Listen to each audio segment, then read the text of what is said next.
Hey skiers, I'm Jeff from skiessentials.com. And I'm Bob. Happy Friday. Welcome back to our Top 5 Fridays ski industry news videos. Nice to have our normal camera back. GoPro Top 5 was weird. Really messed with my spatial relationship with the camera. Yeah, it was like right here. Yeah. Literally right there.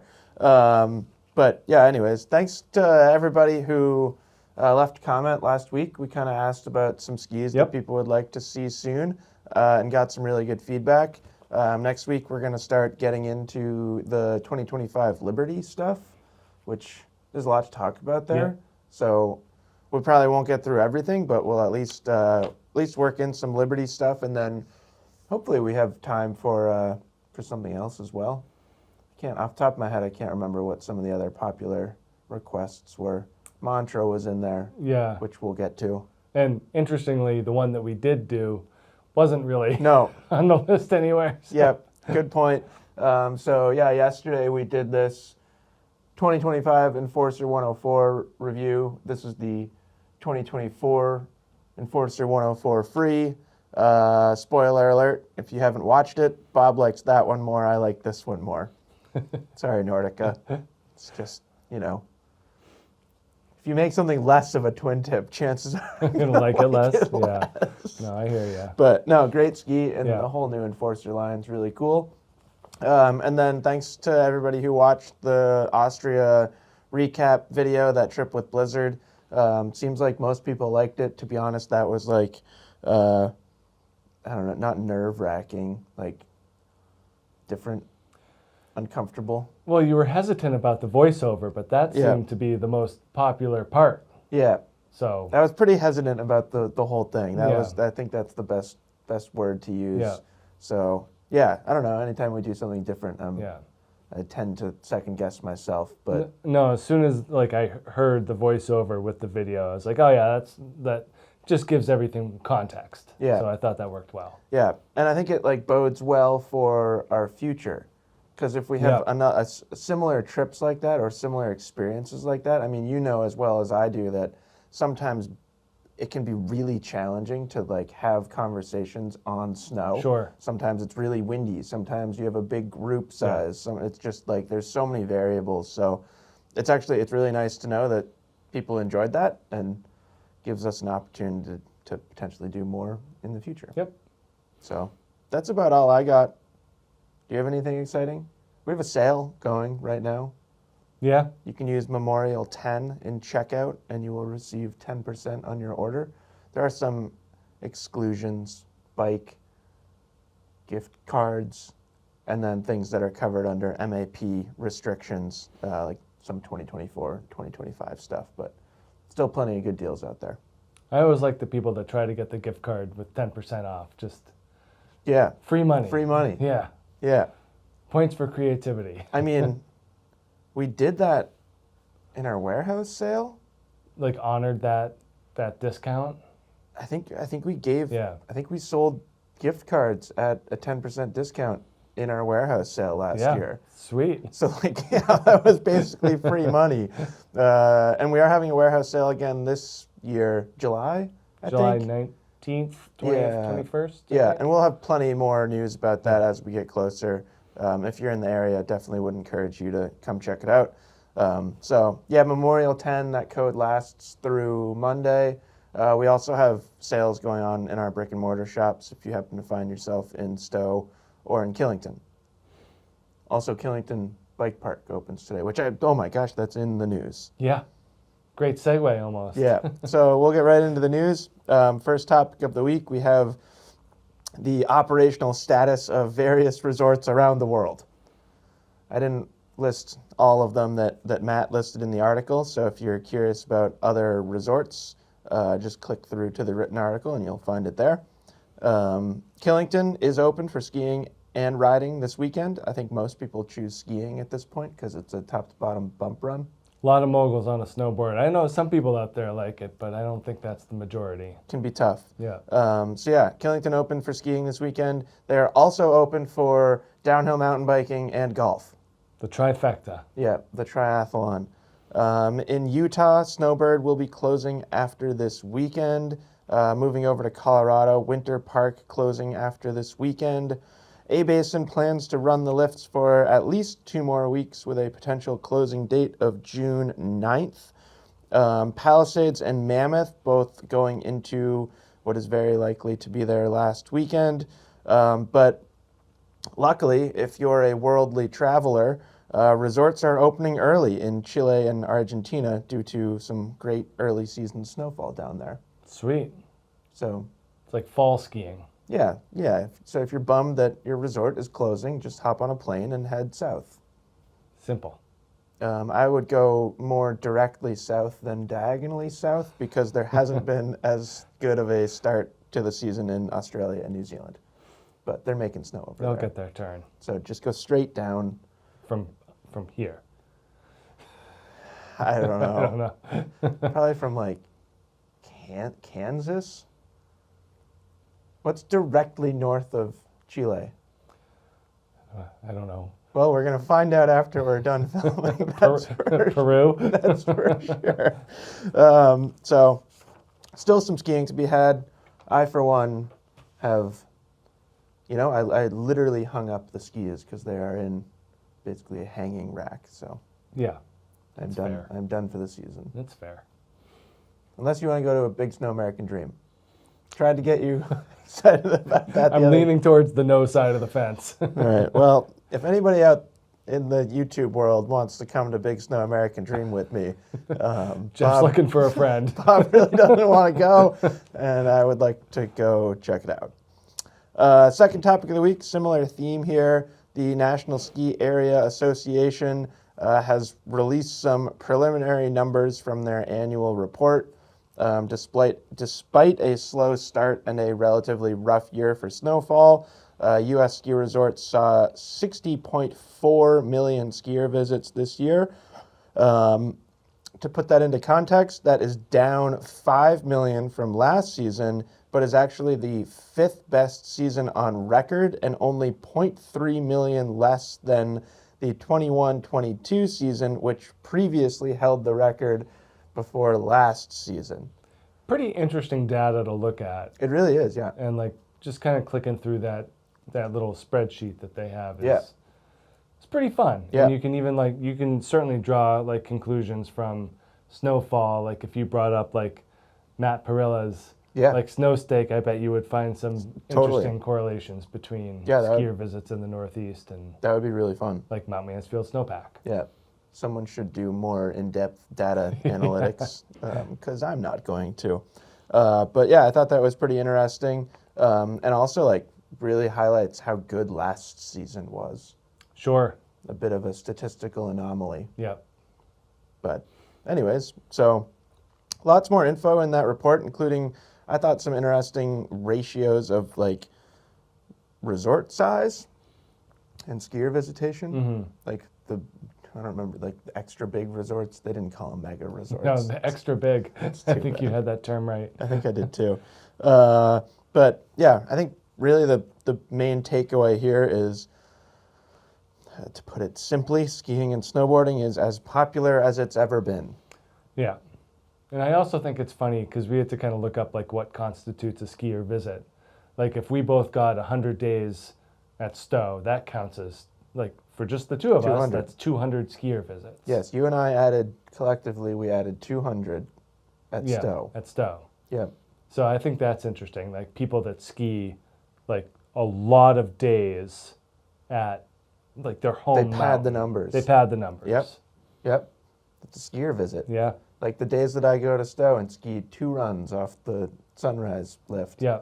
That counts. That counts the same as someone that traveled 6 hours to get here and skied 8 all hours. day. Yep. Yeah. Yep. Which is interesting. Yep. So yeah, kind of cool to see. Third topic of the week. Look at that. That's a full page of notes. It's a lot of notes. The Colorado Supreme Court, their recent ruling attempts to draw the line on liability at ski resorts. This has been a bit of a theme over the past couple of years. This particular situation is stemming from an incident in 2022 when a girl named Annie fell off a chairlift at Crested Butte, essentially got on, or didn't fully get on. The operator never stopped the lift as she was kind of hanging, ultimately fell and was paralyzed. The Colorado Supreme Court ruled that Annie and Michael Miller, Michael is her father, are justified in their claims of negligence. And essentially the ruling states that if a death or injury is incurred as the result of the ski resort not operating within the law, no liability waiver can protect the resort. Which is, it's like interesting that you have to put that into words, but like the line between like a natural incident versus something man-made, like a lift system. And that's kind of, I've got another statement that kind of wraps that into it. But I thought the part about operating within the law was particularly interesting because that's like a little bit of a gray area. Right. But in this case, they were able to point directly at the Colorado Ski Safety Act and the Passenger Tramway Safety Act. So there are literal laws about how you operate these things. Yeah. And they broke those laws. Yeah. So yeah, pretty interesting. I would say, if anything, this is a step in the right direction, I think. At least just having more understanding and clarity on liability. And also, like, it doesn't seem to... There are some incidents, but it doesn't seem like this happens a lot. No. So it's not like this is, like, an out-of-control issue that totally needs, like, you know, the hammer brought down on it. But at thankfully. The same time, it's like, you got to train your operators to be safety conscious. 100%. Like, that's like a huge part of it.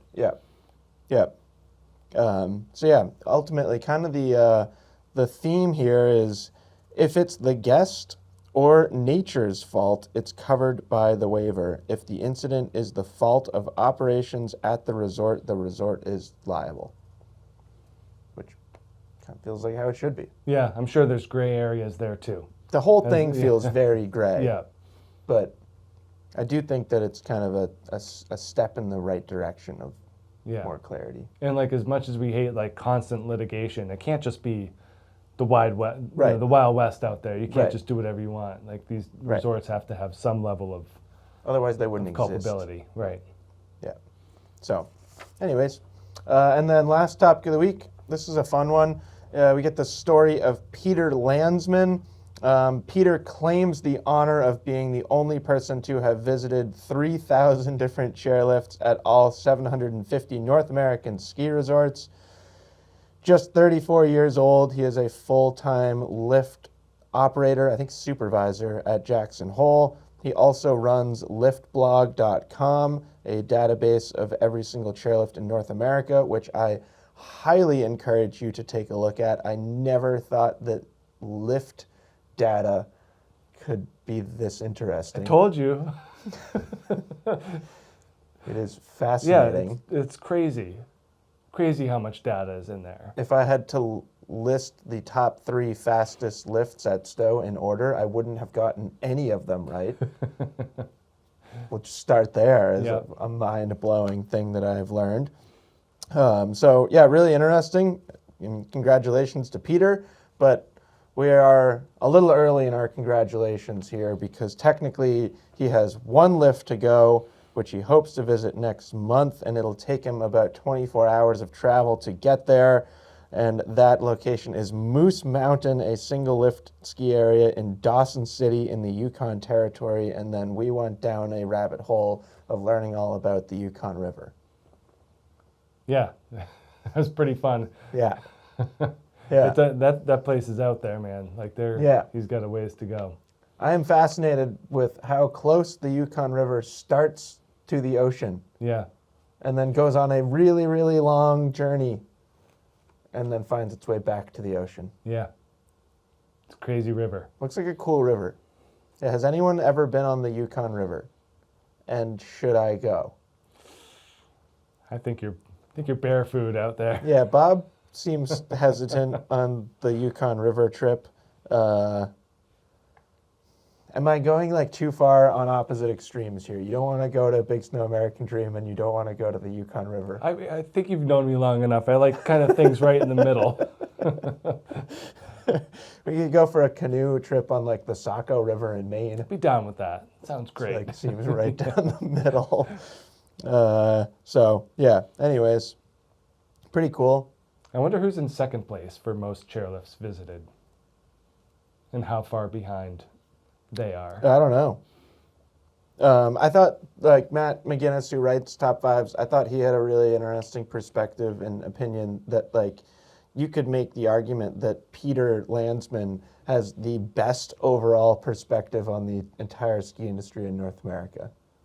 The lift-served industry, for sure. Yeah. Like the infrastructure of ski resorts and stuff like that, which I thought was really interesting. And like I also started thinking about it, like the contrast between like the smallest lift at Lost Valley in Maine and then like the peak-to-peak gondola at Whistler. Right. I was just looking at Breckenridge's trail map, and I'm like, well, there's 35 different chairlifts here. Like, you got to get from one side of the resort to the other to get the type of data that he gets from pictures and stuff like that. It's really impressive, and like also a super up-to-date website. Yeah, very impressive. Like, we noticed that the Heaven's Gate triple at Sugarbush was now on the removed list, and it was removed like a month ago. Yeah.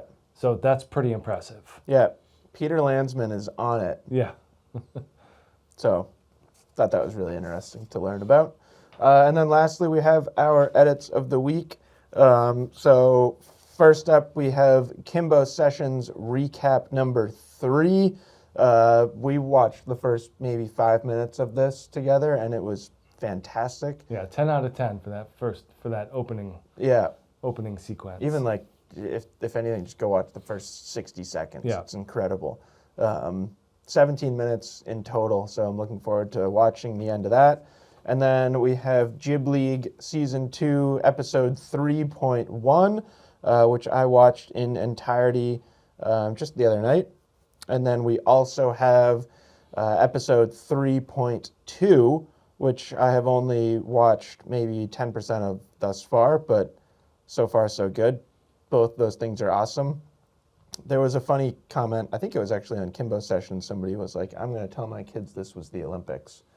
I got a kick out of that. I mean, that's the only edit you needed this week. The Kimbo Sessions? Only the first 5 minutes of it. Yeah, you could end it there for sure. Although then we wouldn't have Sage in here. So last edit of the week, we've got Sage Catabriga Alosa closing out Mount Bachelor in style. Because he wasn't doing a slow-mo giant front flip double nose grab to Enya. I'm sold on that. The front flip double nose grab to Enya. Yeah. Probably the best 10 seconds of ski video I've seen in a long time. It's tough to beat. Yeah. Yeah, I'm with you. So, yeah, that's it. Hope everyone has a fantastic, I think for most people it's a long weekend. Yeah. I asked Harrison last night. He came and checked out softball. And I was like, in Canada. Yeah. It came down from Canada. I was like, oh, they have Memorial Day? He's like, oh, they have Victoria Day. That was last weekend. Oh. So, similar kind of for all our Canadian holiday viewers, I hope you enjoyed your 3-day weekend last week. And for all of our United States-based viewers, I hope you enjoy your 3-day weekend the next 3 days. Yep. So we'll talk to you next week. Have a fantastic weekend. Bye.